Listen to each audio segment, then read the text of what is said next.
اللهم صل على سيدنا ومولانا محمد وعلى آل سيدنا ومولانا محمد وبارك وسلم نحمده ونصلي على رسوله الكريم أما بعد فأعوذ بالله من الشيطان الرجيم بسم الله الرحمن الرحيم قل من رب السماوات والأرض قل الله قل أفاتخذتم من دونه أولياء لا يملكون لأنفسهم نفعا ولا ضرا قل هل يستوي الأعمى والبصير أم هل تستوي الظلمات والنور أم جعلوا لله شركاء خلقوا كخلقه فتشابه الخلق عليهم قل الله خالق كل شيء وهو الواحد القهار أنزل من السماء ماء فسالت أودية بقدرها فاحتمل السيل زبدا رابيا ومما يوقدون عليه في النار ابتغاء حلية أو متاع زبد مثله كذلك يضرب الله الحق والباطل فأما الزبد فيذهب جفاء وأما ما ينفع الناس فيمكث في الأرض كذلك يضرب الله الأمثال للذين استجابوا لربهم الحسنى والذين لم يستجيبوا له لو أن لهم ما في الأرض جميعا ومثله معه لافتدوا به أولئك لهم سوء الحساب ومأواهم جهنم وبئس المہاد۔ فرما دیجئے کون ہے رب آسمان و زمین کا، فرما دیجئے کہ وہ اللہ کی ذات ہے، فرما دیجئے کہ کیا تم بناتے ہو اللہ کے سوا حمیتی جو اپنے لیے نفع کے اور نقصان کے مالک نہیں۔ فرما دیجئے کیا برابر ہے اندھا اور بینائی والا، یا برابر ہیں اندھیرے اور روشنائی، یا بنا لیا انہوں نے اللہ کے لیے شریک۔ ان کا بھی پیدا کرنا ہے جس طرح کہ اللہ کی تخلیق ہے، پس ان کے لیے پیدا کرنا ایک دوسرے جیسا ہو گیا۔ فرما دیجئے ہے اللہ ہی ہر چیز کے خالق ہیں، وہ ایک ہیں، زبردست ہیں، نازل کرتے ہیں آسمانوں سے پانی، پس وادیاں اپنے اندازے کے ساتھ بھر کر بہتی ہیں اور اٹھا لیتی ہیں بہنا جھاگ کو جو اٹھی ہوئی ہوتی ہے، اور وہ جو جلاتے ہیں آگ میں، بناتے ہوئے زیور کو یا سامان کو، ان کے لیے اس جیسی جھاگ ہے۔ اس طرح اللہ بیان کرتے ہیں حق اور باطل کے لیے مثال۔ پس جو جھاگ ہے پس وہ خشک ہونے کے بعد چلی جاتی ہے، اور وہ چیز جس سے لوگ نفع حاصل کرتے ہیں پس وہ زمین میں رہتی ہے۔ اس طرح اللہ تعالیٰ بیان کرتے ہیں مثالوں کو، جو اپنے رب کا کہا مانتا ہے ان کے لیے اچھائی ہے، جو کہا نہیں مانتے اگر ہو ان کے پاس جو بھی اس زمین میں ہے اور اس جیسا اور بھی تو فدیہ دیں۔ یہ وہ لوگ ہیں جن کے لیے برا حساب ہوگا، اور ان کا ٹھکانہ دوزخ ہے اور برا ٹھکانہ ہے۔ صدق اللہ العظیم وبلغنا رسولہ النبی الکریم۔ سورۃ رعد کے دوسرے رکوع کی یہ آخری 3 آیات مبارکہ ہیں جن کی تلاوت اور ترجمہ آپ نے سنا ہے۔ جہاں سے یہ پہلی آیت مبارکہ شروع ہوتی ہے وہاں لکھا ہوا ہے کہ سجدہ، اور ساتھ لکھا ہوا ہے 2، یعنی جو قرآن مجید کے اندر سجدے ہیں جن کو سجدہ تلاوت کہا جاتا ہے اور جن کی تعداد جو ہے وہ 14 ہیں، یہ ان میں دوسرا سجدہ ہے۔ پہلا سجدہ 9ویں پارے میں آتا ہے اور یہ دوسرا سجدہ یہ سورۃ رعد کے دوسرے رکوع کے اندر ہے اور یہ 13واں پارہ ہے، اور پارے کا یہ جو 8واں رکوع ہے جس کے اندر یہ سجدہ آتا ہے۔ میں نے عرض کیا تھا کہ سجدے کی عام طور پر 4 قسمیں بیان کی جاتی ہیں۔ ایک وہ سجدہ جو نماز کے اندر ہوتا ہے، اس کو سجدہ نماز کہا جاتا ہے۔ یہ نماز کے ارکان میں سے اور نماز کے فرائض میں سے یہ سجدہ جو ہے یہ فریضہ ہے۔ اگر کوئی آدمی بلا وجہ نماز میں سجدے کو چھوڑ دیتا ہے، یعنی اشارے سے نماز پڑھتا ہے، کرسی پر بیٹھ کر نماز پڑھتا ہے، حالانکہ وہ سجدہ کر سکتا ہے، تو اس کی نماز نہیں ہوگی۔ یہ ارکان اسلام میں سے سجدہ رکن ہے، یہ نماز کے فرائض میں سے ایک اہم ترین فریضہ ہے۔ اور دوسرا سجدہ ہے کہ جس کو سجدہ سہو کہا جاتا ہے، کہ نماز کے اندر کوئی غلطی ہو تو اس پر سجدہ آتا ہے اور اس سجدے کو سجدہ سہو کہتے ہیں۔ میں نے عرض کیا تھا کہ بڑی بڑی جو غلطیاں ہیں ان میں سے ایک یہ کہ کوئی آدمی فرض کو لیٹ کر دے، تاخیر کر دے فرض کے اندر، اس آدمی پر سجدہ آتا ہے۔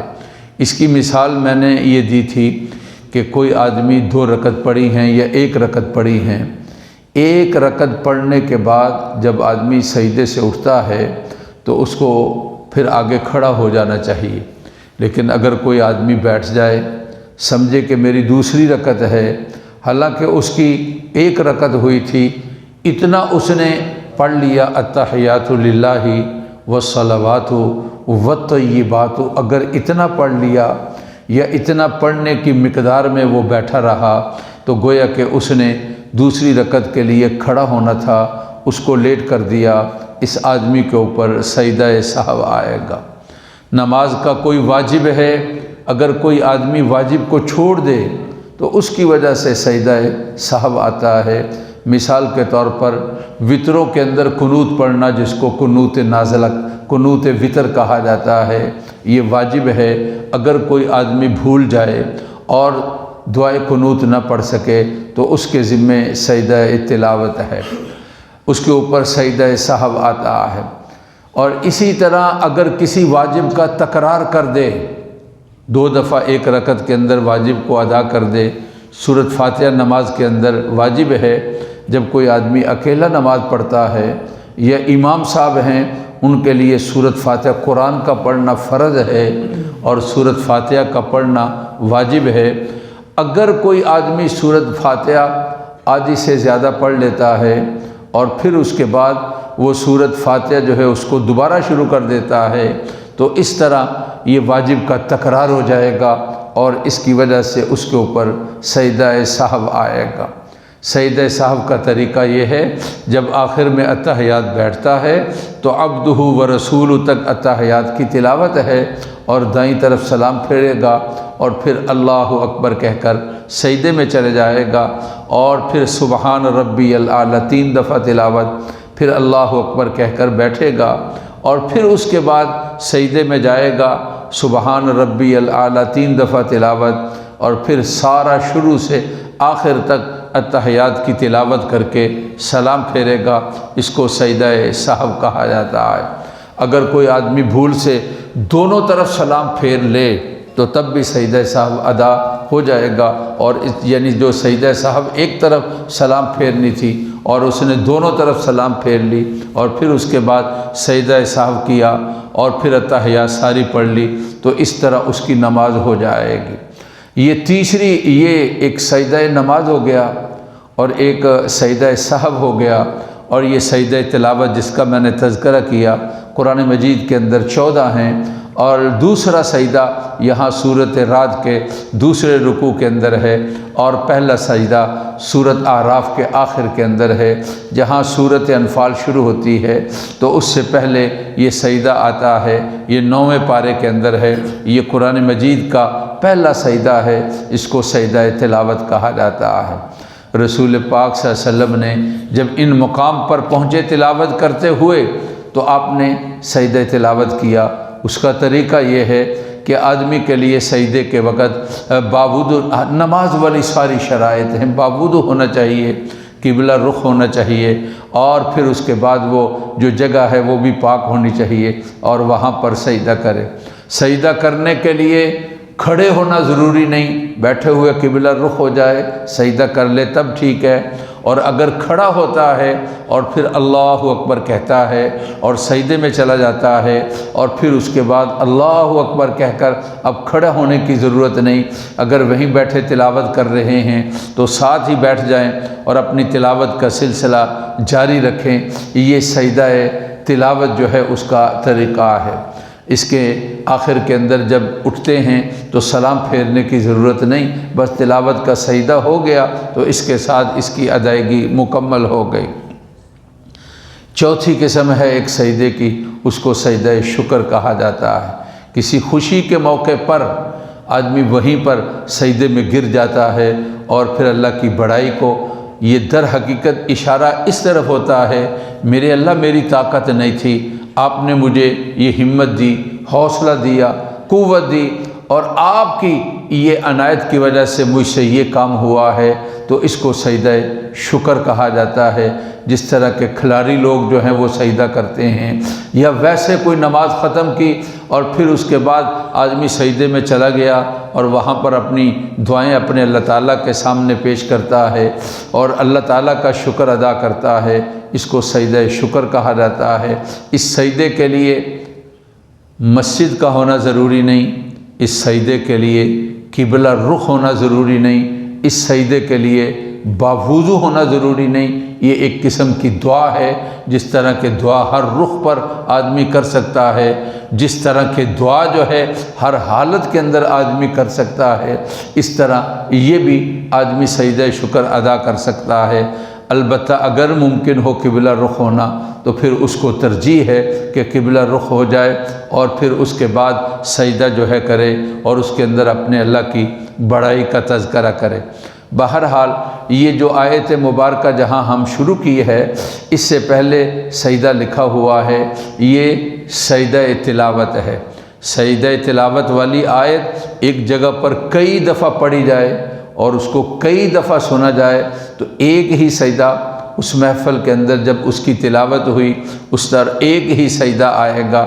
اور سجدہ تلاوت اس طرح بھی ہو سکتا ہے کہ آدمی پورا وہ قرآن مجید مکمل کر لے اور پھر اس کے بعد جو ہے 14 سجدے اکٹھے کر لے، تو اس طرح بھی سجدہ تلاوت ہو سکتا ہے۔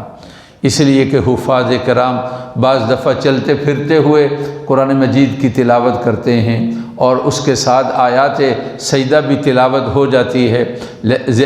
ظاہر ہے کہ آدمی چلتے پھرتے ہوئے سجدہ تلاوت کہاں کرے گا، اور مسجد میں آیا اور اس نے 2-4 آیات سجدے کی تلاوت کر لی اور اس کے بعد وہ اکٹھے وہاں سجدے کر لیتا ہے، تو اس طرح سجدہ تلاوت کر لینا بھی ٹھیک ہے۔ بہرحال یہاں پر یہ دوسرا سجدہ تلاوت ہے۔ آگے جو آیات مبارکہ ہیں ان کے اندر اللہ رب العزت کی شانوں کو اور اللہ کی صفات عالی کو قرآن نے بیان کیا، تو کہا قل من رب السماوات والارض، آپ فرما دیجئے کہ کون ہے رب آسمان و زمین کا۔ آسمان کس نے بنایا ہے بغیر ستون کے، زمین کو کس نے بچھا دیا ہے ایک خاص کیفیت کے ساتھ اور حالت کے ساتھ، اور فرما دیجئے کہ یہ اللہ کی ذات ہے، آسمان کو بنانے والا اللہ، زمین کا خالق اللہ۔ قل افاتخذتم من دونہ اولیاء، فرما دیجئے کہ اللہ کے سوا تم نے اپنے حمایتی بنا لیے، وہ اپنے لیے نفع کے اور اپنے لیے نقصان کے مالک نہیں۔ کیا مطلب؟ کہ کوئی نفع والی چیز ہے اس کو وہ اپنے لیے حاصل کر لیں، اور کوئی نقصان والی چیز ہے اس کو اپنے سے دور کر دیں، ان کا کوئی اختیار نہیں ہے۔ قل هل يستوي الاعمى والبصير، فرما دیجئے کیا اندھا اور بینائی والا دونوں برابر ہیں؟ کیا برابر ہیں اندھیرے اور روشنائی؟ اندھے سے مراد جس کو ایمان کی دولت نہیں ملی وہ اندھا ہے، کبھی قرآن ان کو مردہ کہتا ہے اور کبھی قرآن ان کو اندھا کہتا ہے۔ ایمان والے زندہ ہیں اور بینائی والے اور روشنائی والے ہیں۔ تو کہا کہ کیا اندھیرے اور نور اور روشنائی کیا برابر ہو سکتے ہیں؟ ساری گمراہیاں ان کو ظلمات کہا گیا، اور جو ایمان اور ہدایت ہے اس کو نور کہا گیا ہے۔ تو اللہ رب العزت کے ساتھ انہوں نے شریک بنا لیے۔ کیا ان کی بھی کوئی تخلیق ہے کہ اللہ کی تخلیق اور ان کی تخلیق خلط ملط ہو گئی اور ان کے لیے ان کا امتیاز کرنا مشکل ہے؟ آپ کہہ دیں کہ ہر چیز کا خالق اللہ ہے، اور وہ ایک ہے اور وہ زبردست ہے، اس کا مقابل کوئی نہیں ہے۔ اللہ تبارک و تعالی ہماری محفل کو قبول فرمائے، اور ربنا تقبل منا انک انت السمیع العلیم۔ اللہم صلی علی سیدنا و مولانا محمد وعلی آل سیدنا و مولانا محمد وبارک وسلم۔ اللہ ہمارے گناہ معاف فرما، اللہ ہمارے مریضوں کو صحت کاملہ نصیب فرما، ہر فتنے اور حادثے سے اللہ بچا، پریشانی سے محفوظ فرما، والدین بہن بھائی فوت شدگان کی مغفرت فرما۔ اے اللہ وطن عزیز پر اپنی رحمتیں اور کرم اور مہربانی نازل فرما۔ اے اللہ موسم کو خوشگوار کر دے، وبا اور بیماریوں کو دور کر دے، رحمت والی بارش برسا دے، موسم کو کھول دے، سردی کی شدت کو اے اللہ کم فرما دیجیے۔ فوت شدگان ہمارے والدین بہن بھائی مغفرت فرمائی، جہاں بھی ہمارے عزیز ہیں اللہ ان کو ساری خوشیاں وہاں نصیب فرمائی، کسی بھی پریشانی سے اللہ ان کو بچا لینا۔ اللہ ہماری دعائیں قبول فرما، جتنے مریض ہیں جس بیماری میں، بچے جوان مرد عورتیں، اللہ صحت کاملہ نصیب فرما۔ وصلی اللہ تعالی علی سیدنا و مولانا محمد و آلہ و اصحابہ اجمعین برحمتک یا